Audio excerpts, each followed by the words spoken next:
Have you ever wanted to take a small nation like Iceland, San Marino, Albania, the list goes on, to the World Cup and eventually win the World Cup? Well, the Build a Nation Challenge in Football Manager is the one for you. And on this video, I'm going to show you how you can achieve all of those goals and more. What is the Build a Nation Challenge? Before we get started on how to do it, it essentially is you take over a club team and the international team. So for the purposes of this video, we've taken over Keflavik in Iceland and the Icelandic national team. Now, what are the requirements for this save that make it so hard, you're asking?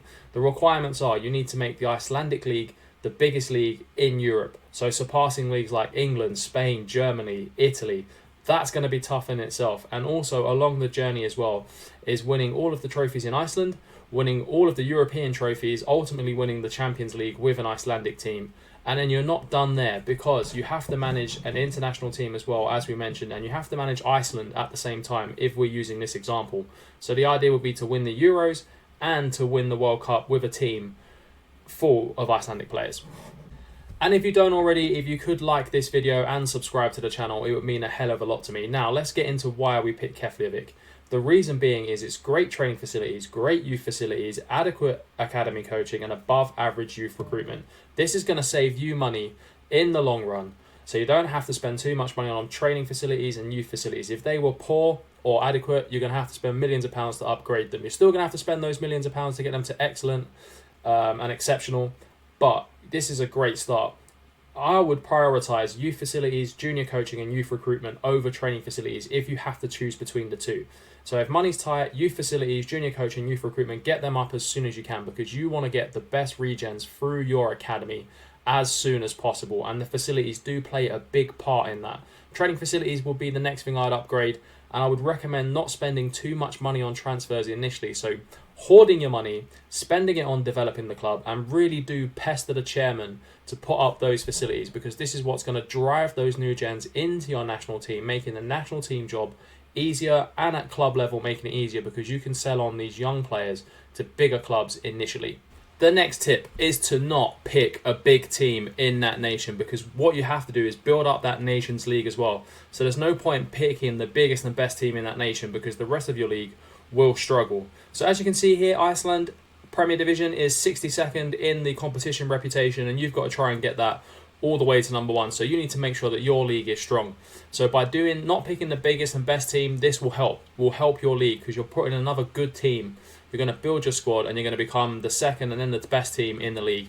Also, what I'd recommend not doing as well is buying all of the good players from your league and stacking them in your squad, because that will make your league weaker. You need to somehow find a way of spreading the wealth across the league. So developing those new gens, loaning those out to players, because it really won't matter. If you could win Champions League 10 years in a row, you're not going to push your league that far up to the top of the nation, because you need all of your other teams in your league to also compete well in the European competitions, and that's why you don't pick the biggest and best team in the league.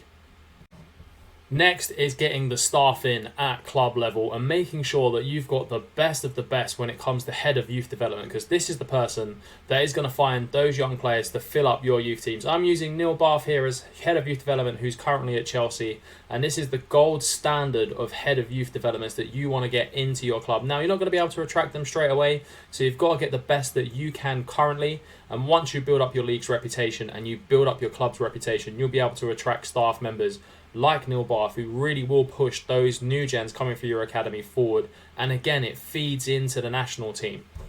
At international level, as we mentioned at the start of the video, the targets are to win the Euros, to win the World Cup, and to become the #1 ranked team in the world with that country. So currently, using Iceland as an example, again, they are 62nd in the world. What can you do to push up their rating through the world coefficiency rankings? Well, have a look at the teams that are around you. Play the teams that are around you that you feel that you can beat in a friendly game when you have the friendly games. And for example, can Iceland beat Qatar?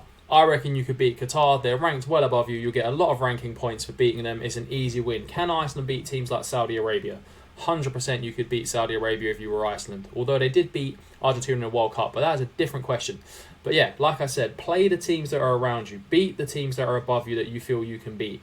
And eventually you will work your way up these rankings. And these rankings have an effect on what pot you're put in for qualification draws as well. So if you want to get in a better for qualification pot, play the friendlies that are going to get you the most amount of points, play FIFA at their own game, and get yourself into pot 1, pot 2, so you can start smashing teams and qualifying for competitions straight away.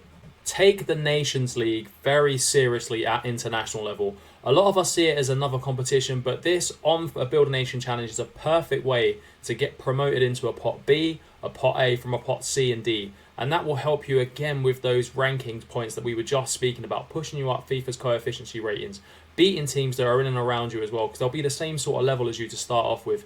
And it's a great way to push your team forward, giving them great international exposure at a good international tournament. They're not just a pain. They're not just there to, be for TV money. Forget all of that kind of stuff, all the real life examples. But what I would say is, this is what I did with Andorra, and I'll show you at the end the outcome of following all these tips. But take it seriously. Get your team promoted.